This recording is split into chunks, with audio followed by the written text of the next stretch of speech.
এবার মঞ্চে আহ্বান জানাচ্ছি জনাব আহমেদ রিয়াজ, জাতীয় পার্টি কাতার। জনাব আহমেদ রিয়াজ।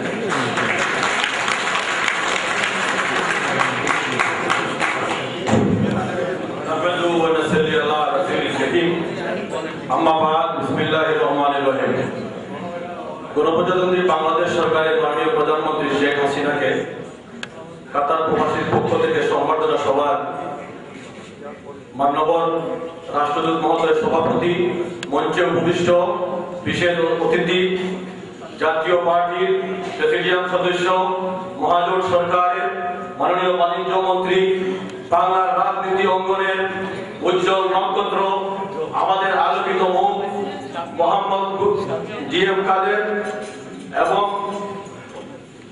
উপস্থিত মাননীয় পররাষ্ট্রমন্ত্রী, মাননীয় শিল্পমন্ত্রী সহ বাংলাদেশ থেকে আগত সকল সরকারি কর্মকর্তা সহ এবং মহতরম দরজউল্লাহ শখসিয়াত দৌলতুল কাতার, শুকরিয়া। আপনারা বাংলাদেশি 1.5 লক্ষ কাতার প্রবাসীর পক্ষ থেকে তথা কাতার জাতীয় পার্টির পক্ষ থেকে সালাম আদাব গ্রহণ করো।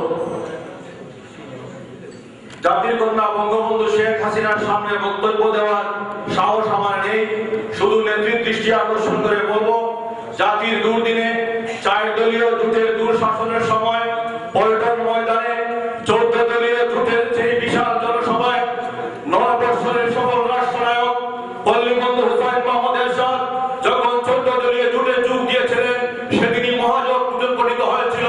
সেই মহাজোটের সরকারের নেতৃত্ব আপনি দিয়েছেন, দিতে যাচ্ছেন। মাননীয় প্রধানমন্ত্রী, আমার দাবি, এই সরকারের 1.5 বছরের সময় আছে, এই সময়ের মধ্যে পল্লীবন্ধু হুসাইন মোহাম্মদ এরশাদের বিরুদ্ধে যত মিথ্যা মামলা 4 দলীয় জোটের সময় হয়েছিল, সেই মিথ্যা মামলাগুলো প্রত্যাহার করে নেবেন মাননীয় জোট নেত্রী। আরো দাবি করব, বৃহত্তর সিলেটে মহাজোটের পক্ষ থেকে আমরা গত নির্বাচনে মাত্র 1টি আসন পেয়েছিলাম। আমার নির্বাচনী এলাকা মৌলভীবাজার 1 পড়লেখা সহ জাতীয় পার্টির পক্ষ থেকে অন্তত 9টি আসন দিয়ে বৃহত্তর সিলেটে পল্লীবন্ধু এরশাদের দ্বিতীয় জন্মভূমি 1991 সালে আমাদের 8টি নির্বাচনী আসন ছিল।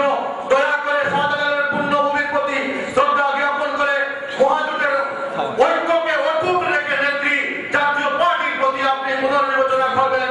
জাতীয় পার্টির নেতাকে আপনি যেভাবে মূল্যায়ন করে যাচ্ছেন, ইনশাআল্লাহ মহাজোটের সাথে 14 দল, 18 দল, 19 দল, রাজাকার দল, আমরা শুধু আজকে আপনার কাছ থেকে জানতে চাই, হে মা, বিদেশ বিভূঁইয়ে যদি কারো সন্তান মারা যায়, পশু পক্ষী জানার আগে জানে শুধু মায়। আপনি আমাদের মা, আপনারও ছেলে মেয়ে প্রবাসে থাকে, প্রবাসীর সুখ দুঃখ আপনি বুঝেন। মাননীয় প্রধানমন্ত্রী, 1.5 মিনিটের বক্তব্যের মধ্যে আর কিছু বেশি বলতে চাই না। আমাদের মাননীয় রাষ্ট্রদূত 1.5 মিনিট দিয়েছেন, আপনি যদি 1টা মিনিট দেন, জাতির পিতা বঙ্গবন্ধু স্মরণে একটি কবিতা বলব।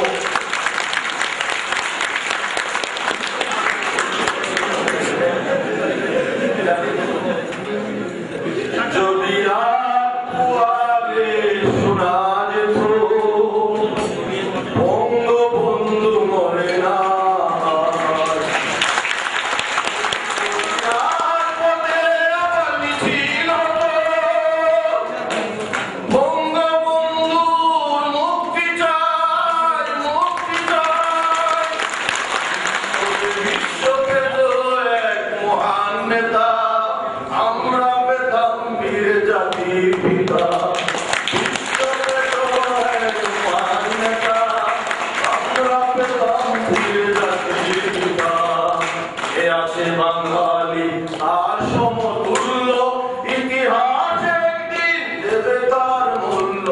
কে আছে বাঙালি তার সমতুল্য, পল্লীবন্ধু দিল এনে তার মূল্য।